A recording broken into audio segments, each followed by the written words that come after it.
Elam Thatcher was all elbows and knees, a gangly 14-year-old lost in the vastness of the prairie. His family's farm, a small patch of green struggling against the endless brown and gold, felt more like a prison than a home. He wasn't like the other boys in the nearby town. They were interested in baseball and girls, while Elam preferred the company of his dog, Buster, and the quiet solitude of the fields. His days were filled with chores, feeding the chickens, mending fences, and helping his father with the endless planting and harvesting.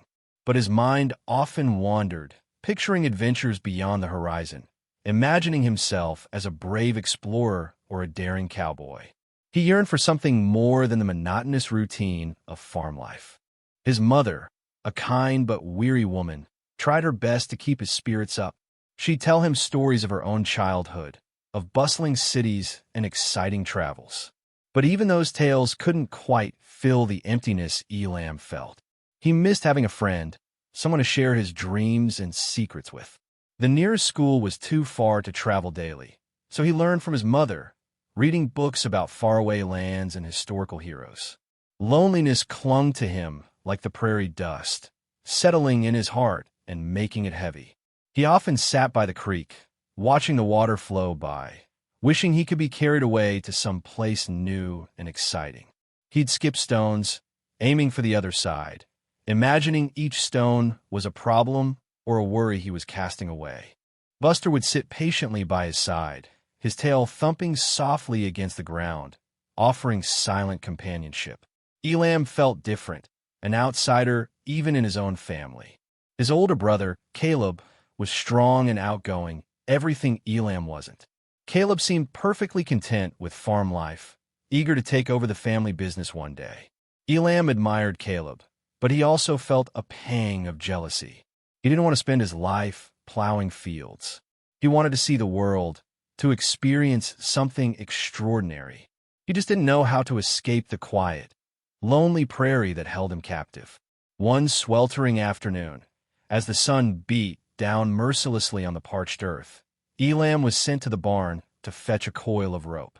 The barn, a towering structure of weathered wood, was usually a place of comfort. Its shadowy interior offered respite from the sun, and the familiar scent of hay and animals was strangely soothing. But today, a sense of unease hung in the air. As he stepped inside, the usual sounds of rustling hay and cooing pigeons were replaced by an unnatural stillness. Buster, who always accompanied Elam, whined softly and pressed close to his leg, his fur bristling. Elam cautiously made his way through the maze of stalls, his eyes adjusting to the dim light.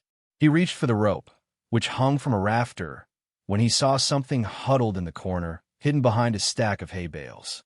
At first, he thought it was an animal, a stray dog or a wounded coyote. But as he drew closer, he realized it was a person, a woman, lying motionless on the dirt floor. Her dark hair was matted with dirt, and her clothes were torn and bloodied. She was Native American. He could tell by her features and the remnants of traditional clothing she wore. Elam had seen Native Americans in town before, but he'd never been this close to one. He knelt beside her, his heart pounding in his chest. He gently touched her arm, and she stirred slightly, moaning softly. He could see a deep gash on her leg, and her face was pale and drawn. She was clearly in a great deal of pain. Elam didn't know what to do. He'd never encountered anything like this before. His first instinct was to run and tell his parents, but something held him back. He saw the fear and vulnerability in her face, and he knew he couldn't just leave her there to die. He remembered stories his grandmother used to tell him about the healing powers of certain herbs and plants. He also remembered her lessons about kindness and compassion, about helping those in need, regardless of their background. He took a deep breath, trying to calm his racing thoughts. He knew he had to help her, even if it meant disobeying his parents.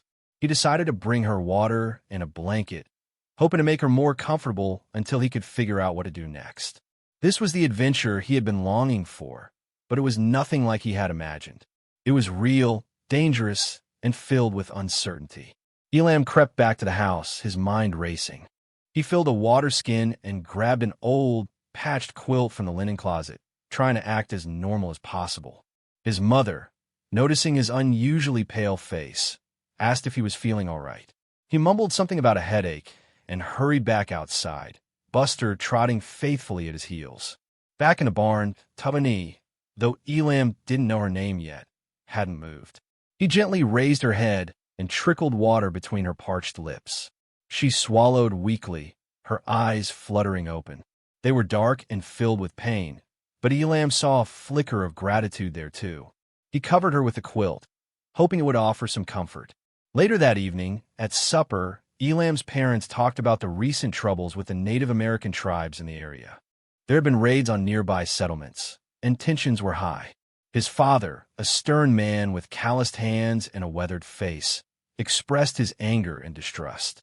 "They're savages," he declared, his voice rough. "Can't be trusted. Best to stay away from them." Elam's mother nodded in agreement, adding, "It's not safe, Elam. You need to be careful. Don't go wandering off too far. Those Indians are unpredictable." Elam felt a knot tighten in his stomach. He knew he couldn't tell them about Tabani. They would be furious, and they would probably turn her over to the authorities. He couldn't bear the thought of that. He knew in his heart that Tabani wasn't savage. She was a person just like him, and she needed help. He kept his head down, picking at his food, trying to avoid their gaze. He mumbled agreement with their statements, but inside, he was determined to protect Tabani, no matter what the cost. He knew he was going against his parents' wishes, but he felt it was the right thing to do. He would have to be careful, though. If his parents found out, there would be serious consequences. He glanced out the window, towards the barn, a wave of anxiety washing over him. He hoped Tabani was all right. He knew he had a long and difficult road ahead of him. This secret was a heavy burden for a 14-year-old boy to carry, but he was determined to see it through. Each morning, before his parents awoke, Elam would sneak out to the barn, carrying a small plate of food and a freshwater skin. He knew he was taking a huge risk, but he couldn't shake the feeling that it was his duty to help Tabani. He had to be quick and quiet, always listening for the sound of his parents' footsteps. He'd leave the food and water near Tabani, then quickly tend to the farm animals, making sure to give the impression that he was simply doing his chores. He noticed that Tabani was slowly getting stronger. She would manage a weak smile when he approached, and her eyes seemed to hold a little less fear. One day, as he was cleaning the horse stalls, he overheard his father talking to a neighbor about a reward being offered for any information leading to the capture of Native Americans involved in the recent raids. "They're nothing but trouble," his father said, his voice filled with anger. "They need to be taught a lesson." Elam's heart sank. He realized that Tabani was in even greater danger than he had initially thought. If she was discovered, she wouldn't just be turned over to the authorities, she could be killed. He knew he had to be even more careful. He started spending more time in the barn, keeping a close watch on Tabani and the surrounding area. He even fashioned a makeshift alarm system, using tin cans and string to alert him if anyone approached. He started rationing his own food, giving Tabani a larger portion. He knew he couldn't keep this up forever, but he was determined to do everything he could to help her survive. He began to see her not just as a wounded Native American woman, but as a person, someone who was vulnerable and in need of his help. He felt a growing sense of responsibility towards her, a feeling he had never experienced before. It was more than just pity. It was a genuine connection, a bond that was forming between them, despite their different backgrounds and the dangers that surrounded them. He knew that this secret could change his life forever, but he was willing to take that risk. For Tabani, and for himself. He felt like he was finally doing something important, something that mattered. He was no longer just a lonely boy on a prairie farm. He was a protector, a friend, and a beacon of hope in a world filled with fear and prejudice. Days turned into weeks, and Tabani's condition steadily improved. The gash on her leg, though still visible, was healing cleanly, thanks to Elam's diligent care. He had started cleaning it with water and applying a poultice made from herbs he remembered his grandmother using. Tabani was now able to sit up and move around the barn with a little help. One afternoon, as Elam was tending to her wound, she spoke for the first time since he found her. Her voice was raspy and weak, but her words were clear. "Thank you," she said, her dark eyes meeting his. "You are a good boy." Elam blushed, feeling a surge of warmth in his chest. "My name is Elam," he replied shyly. "What's yours?" "Tubani," she answered softly. "My name is Tubani." From that day forward, their communication increased. Tubani began to share stories of her life, of her tribe, and of the traditions she held dear. She spoke of the beauty of the land, of the importance of family, and of the respect they had for all living things. Elam listened intently, fascinated by her tales. He learned about her people's struggles, their displacement from their ancestral lands, and the injustices they faced at the hands of the settlers. He, in turn, told her about his own life, about his loneliness, his dreams of adventure, and his feelings of being an outsider. He shared his love of books and his yearning for something more than the monotonous routine of farm life. Tubani listened patiently, offering words of encouragement and understanding. She told him that he was brave and kind, and that he had a good heart. As Tubani regained her strength, she started helping Elam with his chores in the barn. She showed him how to mend fences using natural materials, how to track animals, and how to identify edible plants. She shared her knowledge of the land, teaching him skills that he had never learned from his parents. He realized that she was not just a survivor, but also a skilled and resourceful woman. Their bond deepened with each passing day. They were from different worlds, with different cultures and different experiences, but they found common ground in their shared humanity, their mutual respect, and their growing friendship. Elam was no longer just helping a wounded stranger. He was building a relationship with a remarkable woman who was teaching him valuable lessons about life, about courage, and about the importance of compassion. The prairie, once a symbol of his loneliness, now felt like a place of hope and possibility. He had found a friend, and he was no longer alone. The barn became their sanctuary, a place where they could escape the harsh realities of the outside world. Elam eagerly anticipated his visits, looking forward to hearing Tubani's stories and learning from her wisdom. He discovered a whole new world through her eyes, a world filled with respect for nature, reverence for tradition, and a deep connection to the land. Tubani, in turn, found solace in Elam's kindness and compassion. She had been through so much hardship, had witnessed so much violence and injustice, that she had almost lost hope. But Elam's unwavering support and genuine friendship had rekindled her spirit. She saw in him a glimmer of hope for the future, a possibility that peace and understanding could one day prevail. They spent hours talking, sharing their thoughts and feelings, their dreams and fears. Elam learned about Tubani's family, her husband and children, who had been lost during a raid on their village. He learned about her tribe's struggle to survive, their constant battles against starvation, disease, and the encroachment of the settlers. Tubani, in turn, learned about Elam's longing for adventure, his frustration with the limitations of farm life, and his desire to make a difference in the world. She encouraged him to pursue his dreams, to never give up on his hopes, and to always stand up for what he believed in. One evening, as they sat together in the barn, watching the sunset paint the sky in vibrant hues of orange and purple, Tubani shared a story about a legendary bird that was said to bring peace and harmony to all who saw it. She said that the bird was a symbol of hope, a reminder that even in the darkest of times, there was always the possibility of light. Elam listened intently, his eyes wide with wonder. He felt a sense of hope wash over him, a belief that maybe, just maybe, he and Tubani could somehow contribute to a better future, a future where people of different backgrounds could live together in peace and harmony. He realized that their friendship was more than just a personal connection.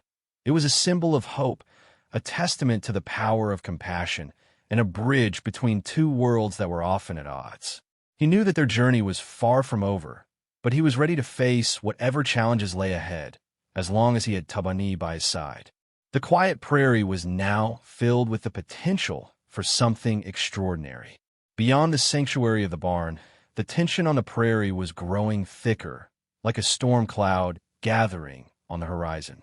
News of escalating conflicts between settlers and Native American tribes spread like wildfire, fueling fear and prejudice on both sides. Elam's father, usually a man of few words, became increasingly vocal in his condemnation of the Native Americans, echoing the sentiments of many in the community. He spoke of stolen livestock, burned crops, and attacks on innocent families, painting a picture of relentless savagery. Elam's mother, while less openly hostile, shared his concerns, constantly warning Elam to stay close to home and avoid any contact with Native Americans. The atmosphere in the Thatcher household became increasingly strained, with Elam feeling like he was living a double life, torn between his loyalty to his family and his growing affection for Tabani. The town meetings were filled with angry voices and calls for retribution. Some settlers advocated for a peaceful resolution, but they were often drowned out by those who demanded swift and decisive action. A militia was formed, and young men, including Elam's older brother Caleb, eagerly joined, fueled by a desire to protect their families and their land. Caleb, once Elam's confidant, now seemed distant and preoccupied, consumed by the escalating conflict. He would spend hours practicing with his rifle, his face grim and determined. Elam watched all of this with a growing sense of dread. He knew that the escalating tension threatened not only Tabani's safety, but also the fragile peace that he and she had found in the barn. He tried to explain to his parents that not all Native Americans were bad, that there were good people on both sides, but his words fell on deaf ears. They were blinded by fear and prejudice, unable to see beyond the stereotypes that had been ingrained in them for so long.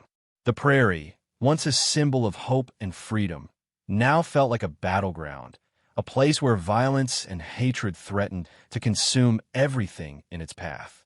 Elam knew that he had to do something, that he couldn't just stand by and watch as the world around him spiraled out of control. But he was just a 14-year-old boy, and he felt powerless against the forces of prejudice and fear that were tearing his community apart. The weight of his secret, the burden of his divided loyalties, grew heavier with each passing day. He feared that the storm was coming, and he didn't know if he and Tabani would be able to weather it. One morning, Elam arrived at the barn to find Tabani visibly agitated. She paced back and forth, her eyes darting nervously towards the horizon. He immediately sensed that something was wrong.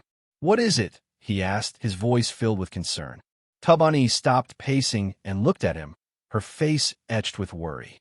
"I heard voices," she said, her voice barely a whisper. "In the distance. I think they are looking for me." Elam's heart skipped a beat. He knew that Tabani had been running from something, that her past was catching up with her. He had never pressed her for details, respecting her privacy and her pain. But now, it seemed, the time had come to face whatever she had been trying to escape. "Who is looking for you?" he asked, his voice trembling slightly.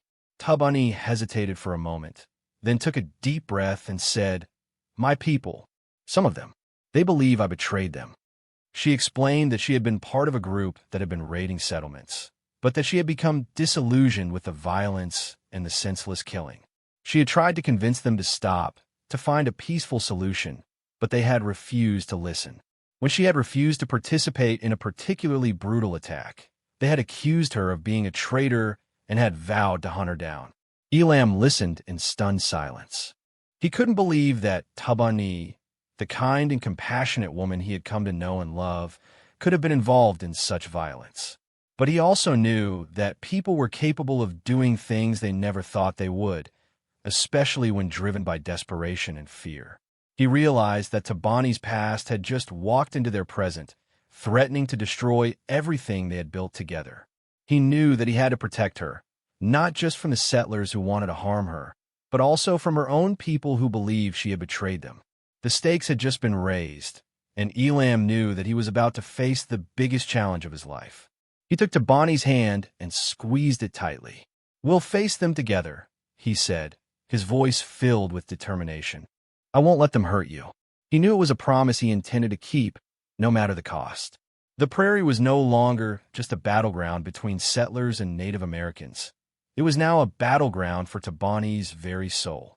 The next morning dawned with an eerie stillness. Even the birds seemed to have fallen silent. Elam went about his chores with a knot of anxiety tightening in his stomach. He kept glancing towards the horizon, expecting to see something, but all he saw was the endless expanse of the prairie. As he was feeding the chickens, Buster suddenly started barking furiously, running toward the edge of the property. Elam followed, his heart pounding in his chest. He reached the fence line and saw them. A group of Native American warriors, their faces painted with war paint, their eyes fixed on the Thatcher farm. There were 5 of them, their bodies lean and muscular, their movements fluid and graceful. They were armed with bows and arrows, spears and knives. They stood silently, their presence both intimidating and unsettling. Elam recognized one of them, a tall, imposing figure with a fierce expression. He had seen him in town before, trading goods at the general store. He knew that this man was a leader, a warrior of great renown. Elam ran back to the house, bursting through the door, his face pale and breathless. "They're here," he exclaimed, his voice trembling. "Tabani's people. They're at the fence." His parents, startled by his outburst, rushed to the window.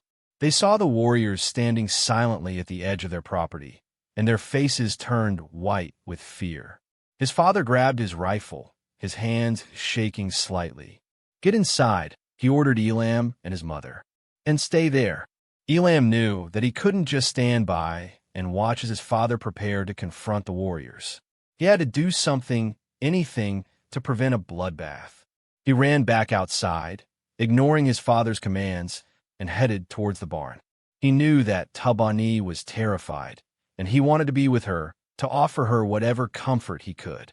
As he reached the barn, he saw that the warriors had started to move forward, slowly and deliberately, their eyes never leaving the Thatcher house. Elam knew that time was running out. He had to make a choice, a decision that would determine not only his own fate, but also the fate of Tabani and his family. He had to choose between his loyalty to his parents and his love for Tabani. He had to choose between fear and courage, between prejudice and compassion, between war and peace. The prairie held its breath, waiting for Elam's decision. Elam burst into the barn to find Tabani huddled in the corner, trembling with fear.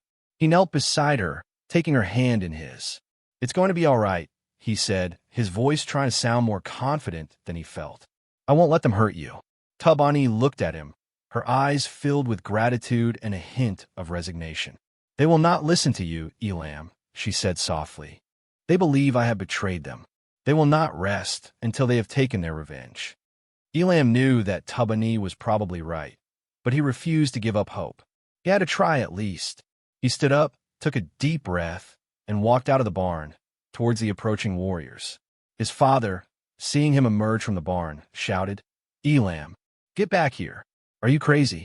Elam ignored him, continuing to walk towards the warriors, his heart pounding in his chest. He stopped a few feet away from them, his eyes meeting those of the leader. He raised his hands, signaling that he meant no harm. "Please," he said, his voice trembling slightly. "Don't do this. Don't hurt her." The leader looked at him, his expression unreadable. He spoke in a language that Elam didn't understand, but he could sense the anger and hostility in his voice. Elam tried to explain, in simple English, that Tabani had helped him, that she was a good person, that she didn't deserve to be harmed. He told them about her kindness, her wisdom, and her compassion. He told them about the story she had shared, the lessons she had taught him, and the hope she had given him. He pleaded with them to see her not as a traitor, but as a human being, someone who had made a mistake but who was now trying to make amends. He begged them to give her a chance, to listen to her side of the story, to find a peaceful resolution. As he spoke, his father emerged from the house, his rifle raised, his face contorted with rage. "Get away from them, Elam," he shouted. "They're savages. They'll kill you." Elam knew that his father was about to do something rash, something that would only escalate the situation. He had to stop him, but he didn't know how. He was caught between two worlds, torn between his loyalty to his family and his love for Tabani. He knew that his decision would determine the fate of everyone involved. The prairie held its breath, waiting for him to make his choice. He stepped directly in front of the leader, blocking his father's line of fire. This was it. He had made his decision. He would protect Tabani, no matter the cost. A tense silence descended upon the prairie. Elam stood his ground, his eyes fixed on the leader's face, his body trembling, but his resolve unwavering. His father, his face red with fury, lowered his rifle slightly, confusion warring with anger in his eyes. He couldn't understand why his son, his own flesh and blood, would stand in the way of protecting his family. The leader of the warriors studied Elam intently, his gaze piercing and assessing. He seemed to be trying to understand the boy's motives, to gauge the sincerity of his words. The other warriors remained motionless, their weapons poised, ready to strike at a moment's notice. Suddenly, Tubani emerged from the barn, walking slowly towards the group. She stood beside Elam, her head held high, her eyes filled with a mixture of fear and defiance. She spoke to the leader in their native tongue, her voice clear and strong. Elam didn't understand the words, but he could sense the emotion in her voice.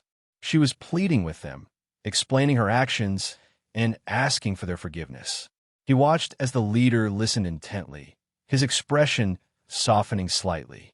Tubani finished speaking, and the prairie fell silent once more. The leader stepped forward, his eyes meeting Elam's. He spoke a few words in English, his voice low and gravelly. She says she cannot fight anymore. She wants peace. Elam nodded, his heart filled with hope. She does, he said, his voice trembling with emotion. She only wants peace. She has helped me. She is good. The leader looked at Elam, then at Tubani, then back at Elam again. He seemed to be weighing his options, considering the consequences of his actions. He spoke a few words to his warriors, and they lowered their weapons slightly. Then, to everyone's surprise, he turned and walked away, motioning for his warriors to follow him. They disappeared over the horizon, leaving Elam, Tubani, and his parents standing in stunned silence. Elam's father slowly lowered his rifle, his face still etched with confusion. He looked at Elam, then at Tubani, then back at Elam again. He didn't say anything, but Elam could see a flicker of understanding in his eyes. Something had changed. The ice had begun to thaw. The barrier of prejudice had begun to crack. Elam had shown his father that Native Americans were not just savages, but people with feelings, with hopes, and with dreams just like them. He had shown him the power of compassion, the importance of understanding, and the possibility of peace. The prairie, once a battleground, now held the promise of reconciliation. The days that followed were unlike any the Thatchers had ever experienced. Elam's father, though still wary, allowed Tubani to stay. He saw the genuine connection between her and Elam and recognized the goodness in her heart. He even started to learn a few words of her language, trying to understand her culture and her perspective. Elam's mother, initially hesitant, gradually warmed up to Tubani. She saw how much she had helped Elam, how she had brought him out of his shell and given him a sense of purpose. She also realized that Tubani was a skilled and resourceful woman, capable of contributing to the farm. She helped with the cooking, sharing her knowledge of herbs and plants, and she taught Elam's mother how to weave beautiful baskets from prairie grasses.